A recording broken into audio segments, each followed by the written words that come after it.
The sky above Earth's capital was black with warships. They were not human ships. They belonged to the Council of Species, the most powerful alliance in the galaxy. Their fleets hung in orbit like an executioner's blade, ready to fall. The people of Earth watched in silence, their faces pale, their voices trapped in their throats. They had been told this day would never come, but deep down, they had feared it for years. The Council's decision had been made in secret. No trial. No chance for defense.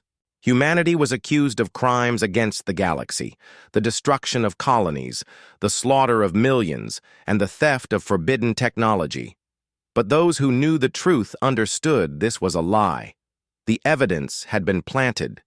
The real reason was simpler and far more dangerous. The other species feared humanity's rise. In just 2 centuries, humans had gone from a single-planet civilization to a growing power that could rival the oldest empires. That speed frightened them. And frightened powers act without mercy. Now the sentence had been carried out. Humanity was to be banished, not destroyed, at least not openly. Instead, the Council ordered that every human be relocated to the farthest edge of the galaxy, to a place called the Shattered Edge. It was a dead zone of broken worlds, drifting, asteroid fields, and collapsed stars. Nothing survived there for long. The order was meant to sound merciful, but it was a slow death. On the day of exile, the skies filled with human ships. Fleets from Earth, Mars, and the outer colonies formed a long convoy, stretching farther than the eye could see. Families clung to each other. Soldiers stood silently at attention, their faces hard but their eyes burning with rage. Old men and women wept quietly as they left the worlds they had built. No one cheered. There were no speeches of hope, only the cold hum of engines and the constant watch of alien warships, ensuring no human tried to escape. From orbit, the planet looked peaceful. Oceans glimmering in the sunlight, cities glowing under the clouds. But peace was a lie. On the ground, entire districts had been stripped bare. Homes stood empty, schools were abandoned, the streets echoed with silence. Humanity's heart was being ripped from its home, and the galaxy did not care.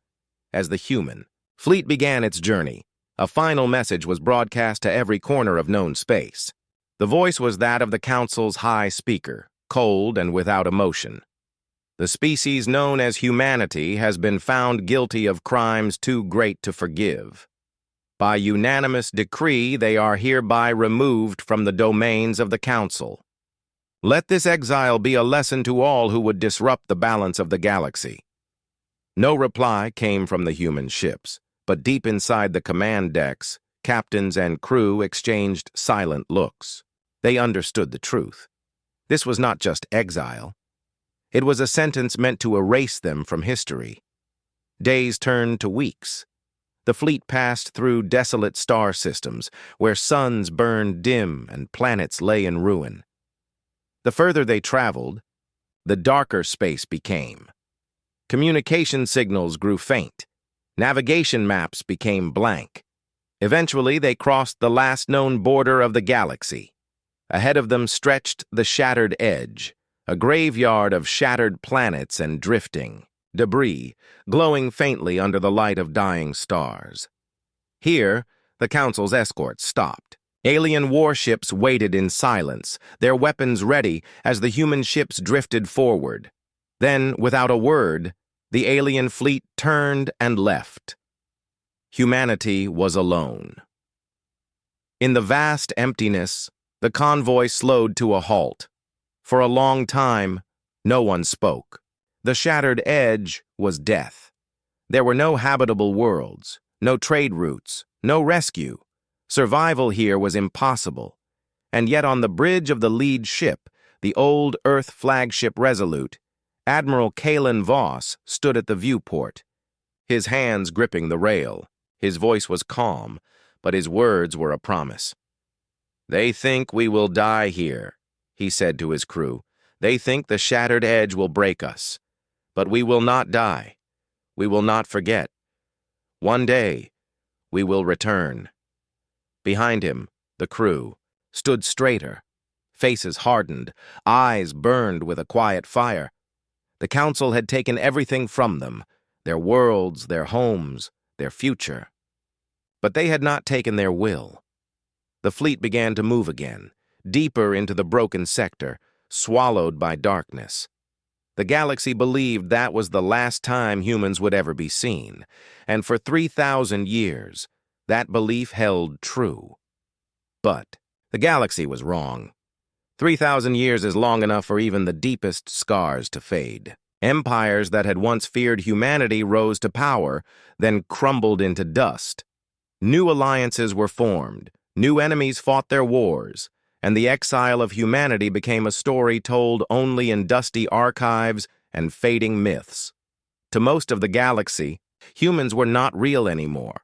They were a warning tale for children.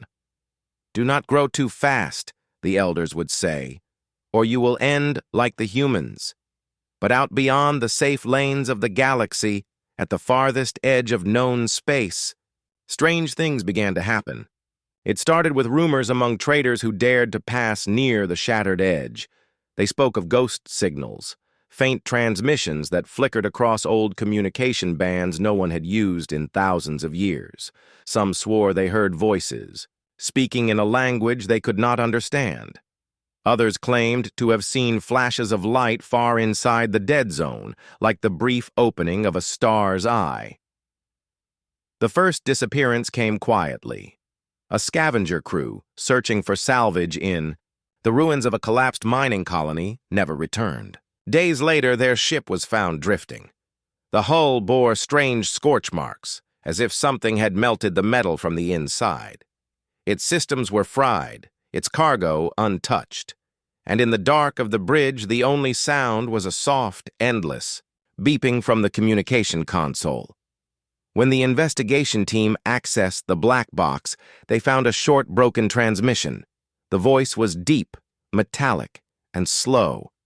The words were difficult to translate, but one thing was clear. It was not an alien language. It was English. By the time this news reached the nearest council outpost, 2 more ships had gone missing. Pirates, mercenaries, and scavengers whispered to each other in dim-lit bars, warning of something moving in the shattered edge. They gave it many names: the Black Fleet, the Star Wraiths, the Forgotten Legion, but none dared say the most dangerous one: humans. Weeks later, a freighter captain known for his lies and drink staggered into a border station. His ship was damaged, his crew gone. He claimed he had been chased by a single black warship, silent and without any identification. Codes. It had appeared out of nowhere, weapons glowing with a pale blue light, and had cut through his escort ships like they were nothing. When the authorities laughed at him, the captain slammed a small data recorder onto the table. Inside was a blurry image, a massive, angular warship, its hull black as the void, and on its side, half buried in shadow, a faint emblem. The stylized eagle and crossed spears were ancient, but there was no mistaking them. They were human. News spread like fire. In the void, the council dismissed the claims as fakes, the work of smugglers looking for attention. But in private, military intelligence took the matter seriously. Quiet orders went out for reconnaissance fleets to be sent to the shattered edge. And somewhere, deep within that graveyard of broken worlds, a ship drifted silently. Its crew worked without speaking, their eyes focused, their weapons ready. In the captain's chair sat a man in black armor, his voice calm but cold. "The galaxy has forgotten us," he said.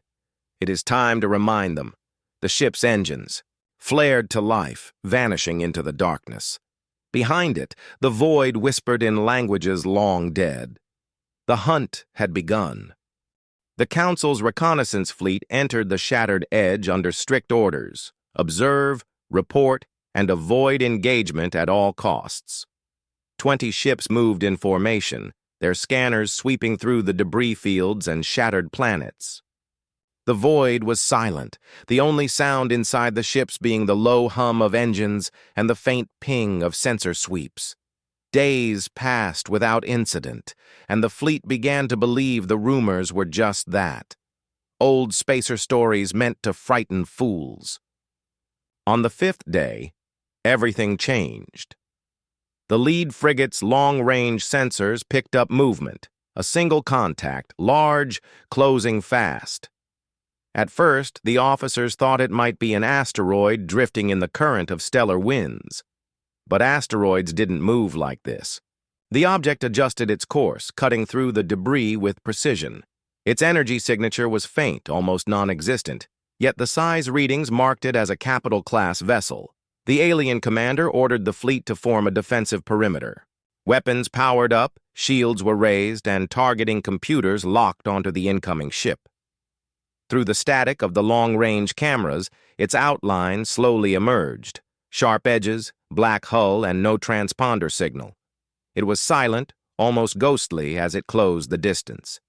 When it came into visual range, the bridge crews froze. The warship bore markings no one had seen in 3,000 years, faded but unmistakable. Along its side was the emblem of Earth's old navy, a relic from before the exile.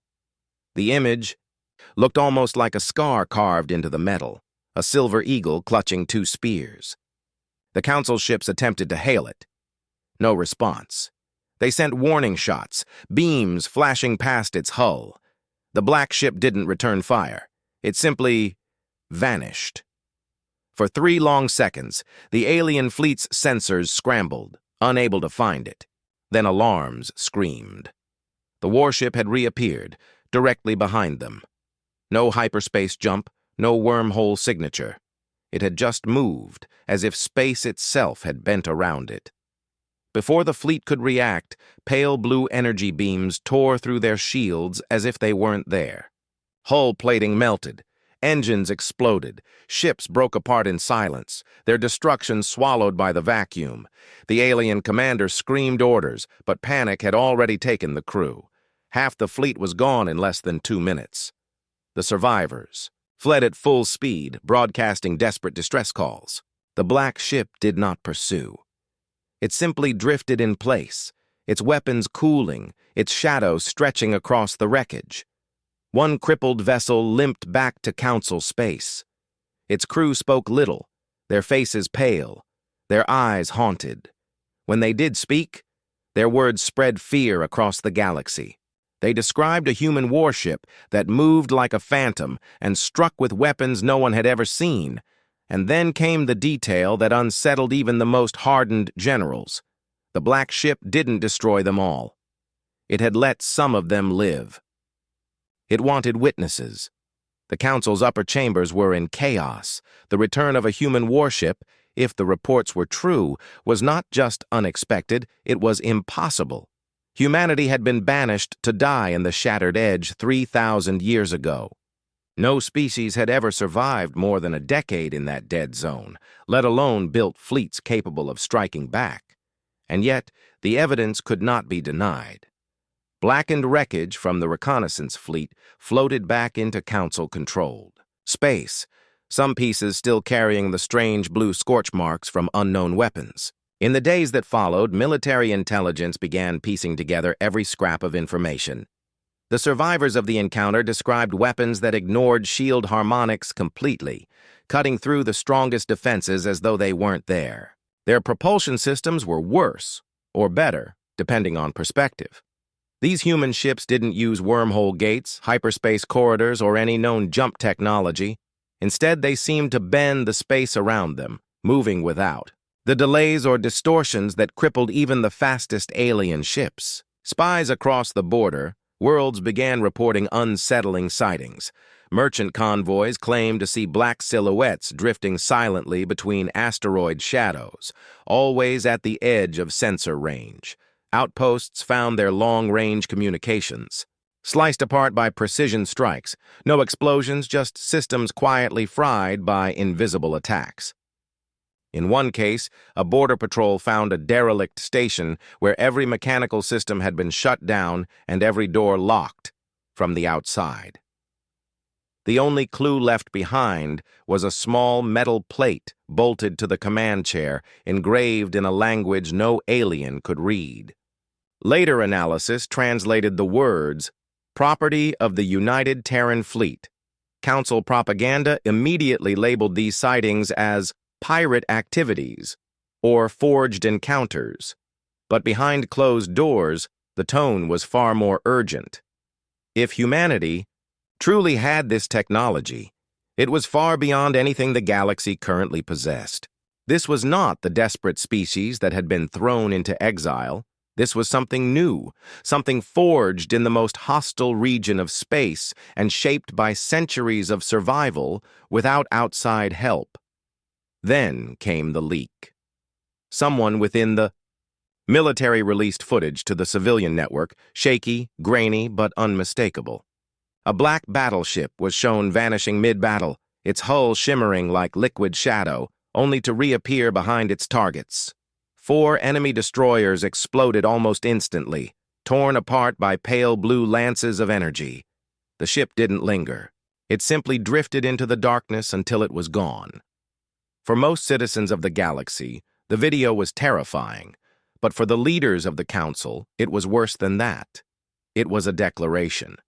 Humanity had not only survived, it had thrived.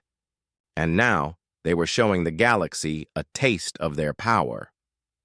That night, an intercepted transmission from deep within the shattered edge reached the desk of the Council's high speaker. The voice was human, calm, and precise. "Target coordinates locked," it said. "Execute Phase 2. The high speaker stared at the glowing words on the display, his hands trembling slightly. He knew that whatever Phase 2 meant, the galaxy was about to learn it the hard way. It began without warning.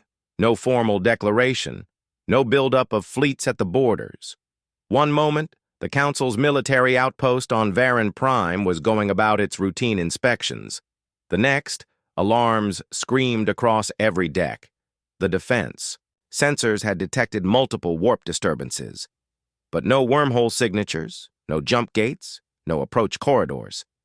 Something was simply there where nothing had been a second ago. The garrison's commander rushed to the command center, demanding a visual feed. The main display lit up, showing 3 massive black warships drifting just outside the planet's orbital defenses. They did not move, did not respond to hails. Their hulls seemed to drink in the light, their angular shapes blurring at the edges, as if the space around them was bending. Along their sides, faint silver markings could just be made out, ancient symbols of a nation the galaxy thought was long dead. The commander ordered all weapons to full power. Planetary shields flared. To life, a shimmering dome of energy wrapping the surface in protective light. Every defense cannon locked onto the intruders. "Final warning," the commander barked over the comms. "Identify yourselves or we will open fire." The reply was not a voice. It was a single blinding lance of pale blue energy that cut through the nearest defense platform in complete silence. The massive structure broke apart like paper, debris scattering into the void. Before the defenders could react, more beams followed, each strike precise, each target chosen with surgical accuracy. Shield generators exploded in bursts of white fire. Communication relays were sliced apart. Orbital defense stations drifted, dead in space within minutes. And then the warships moved. They did not charge forward like a traditional assault. Instead, smaller craft poured from their hulls, sleek black dropships that streaked toward the surface. No landing bays opened for them. They simply slowed near key facilities and unleashed squads of soldiers in black armor.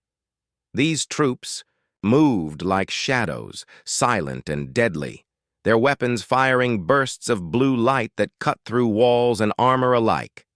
Inside the Council's central command bunker, officers tried to coordinate a defense, but every attempt was countered before it began. Power grids failed without warning. Doors sealed shut, locking soldiers in or out of critical areas.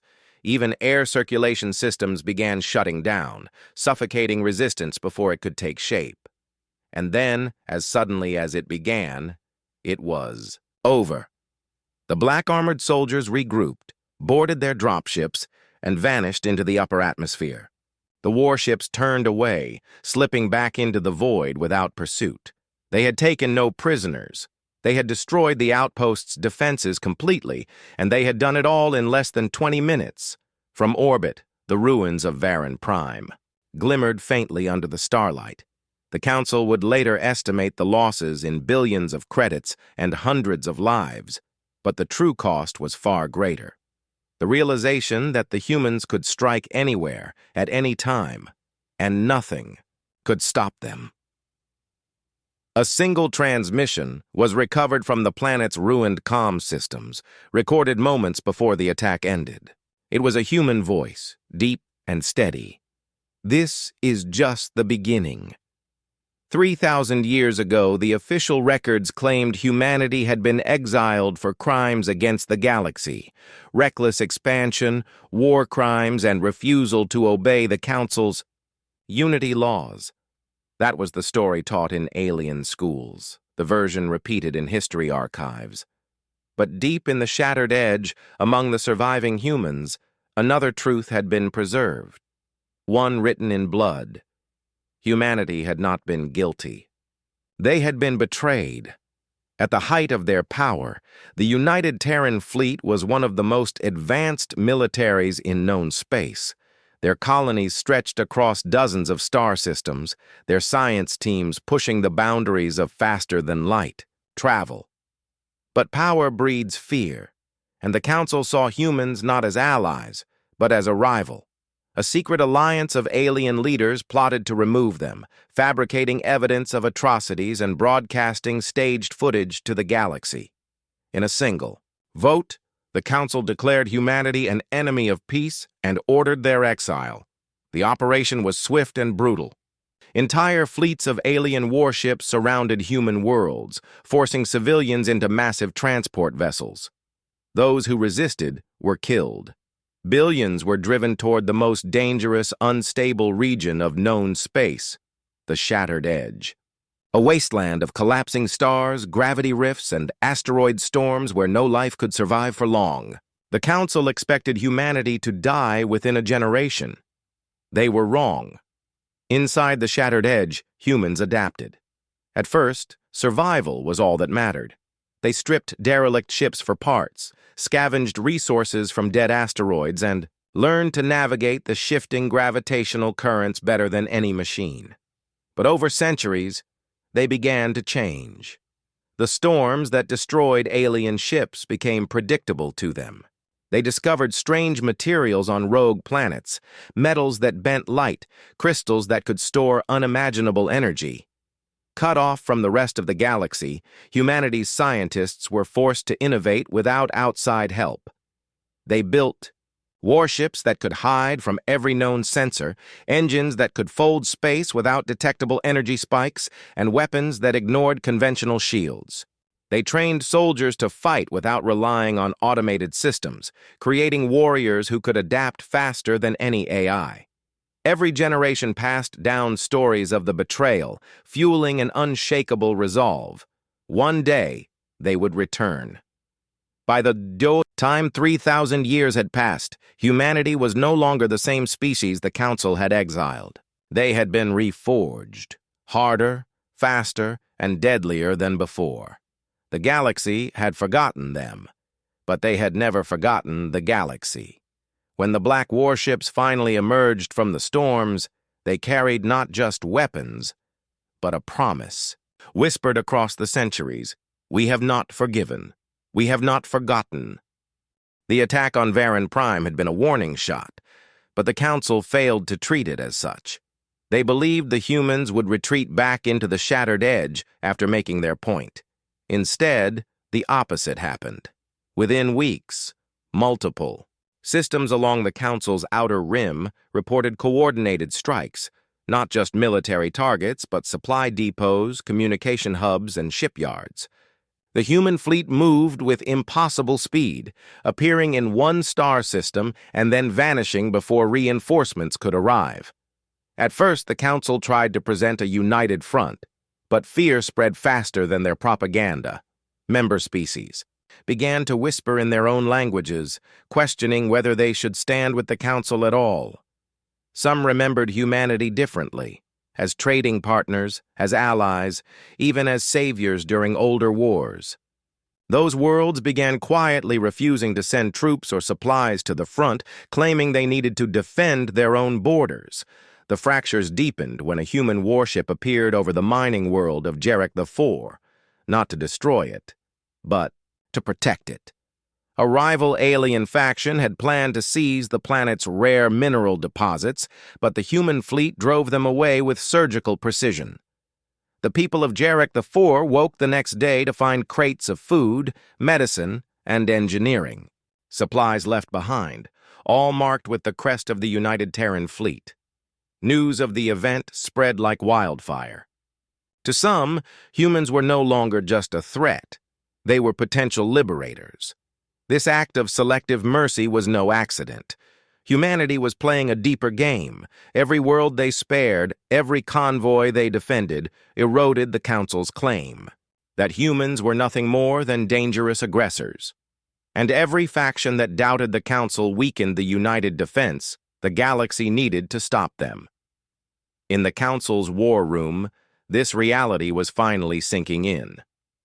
Holograms of the E. Galactic map flickered, with red marks showing human attacks and gray marks showing worlds that had gone silent, their loyalty uncertain. "They're not trying to win territory," one strategist muttered. "They're trying to break us apart." The High Speaker clenched his jaw. "And they're succeeding." Far beyond their reach, deep in the black corridors of a Terran warship, Admiral Kalen stood before his officers. The galaxy was falling into exactly the kind of chaos humanity needed. Soon there would be no single council to fight, only scattered, frightened worlds. And when that day came, humanity would strike with the full force of its vengeance. The Council had not spoken of the Aegis Protocol in over 2,000 years. It was not a strategy, not a fleet formation, but a forbidden weapon, one so dangerous that even discussing it was considered treason. Yet now, in the Council's heavily guarded war chamber, the holographic seal of the Aegis Protocol burned in the air, casting a cold blue light over the faces of the galaxy's most powerful leaders. "This is madness," hissed Chancellor Vorik of the Drassian clans. "The moment we deploy it, we risk destroying entire star systems. Even we won't be safe." The High Speaker's voice was flat. "If we do nothing, the humans will dismantle us piece by piece. We have no choice." The weapon in question was not a bomb in the conventional sense. It was a gravitational singularity generator, an ancient relic from the First Interstellar War. Once activated, it could collapse a star into a black hole within hours, swallowing everything in its system. The original builders had destroyed themselves with it, and the surviving schematics had been locked away, hidden beneath a vault guarded by automated sentinels. The Council had sworn it would never be used again. Now, desperate and cornered, they planned to bring it back. The idea was simple and brutal. Locate the human fleet's hidden base somewhere within the shattered edge and collapse its star before they could escape. No survivors, no wreckage, just a dead system erased from the galaxy. But to make it work, they would need precise coordinates, and no alien vessel had ever penetrated that storm of collapsing gravity wells and shifting asteroid fields. That was when the Council turned to an even darker option: betrayal from within. Across the galaxy, they began searching for mercenaries, spies, or desperate exiles who could be persuaded, bribed, or coerced into betraying the humans' location.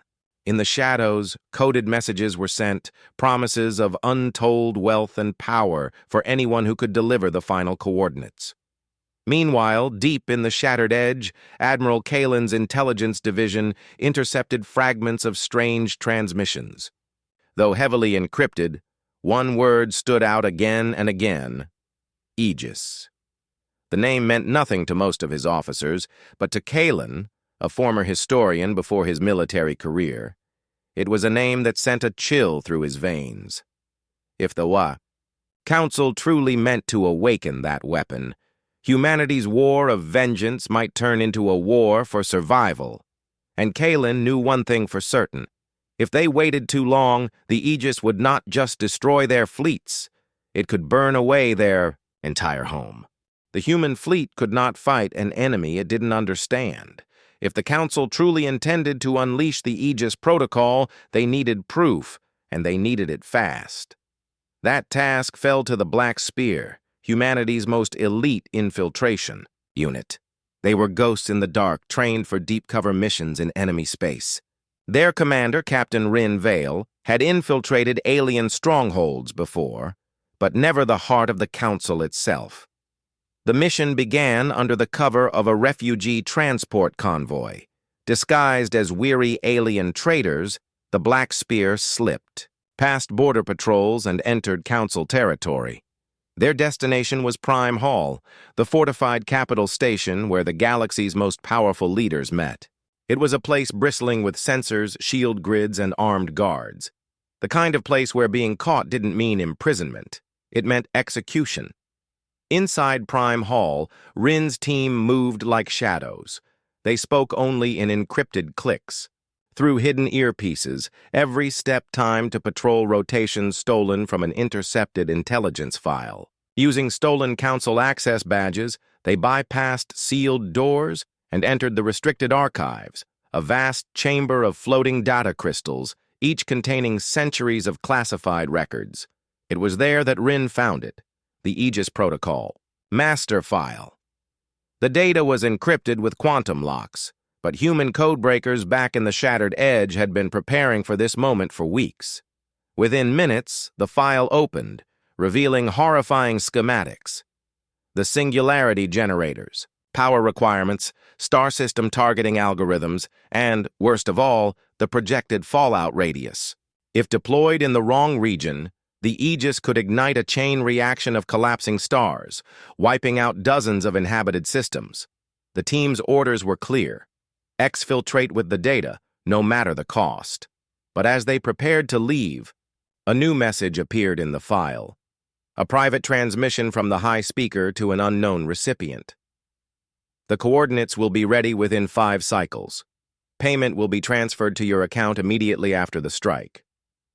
Someone had already betrayed the humans, and whoever they were dangerously close to delivering the Shattered Edge's location to the Council. With alarms beginning to hum in the distance, faint but growing louder, Captain Rin made the call.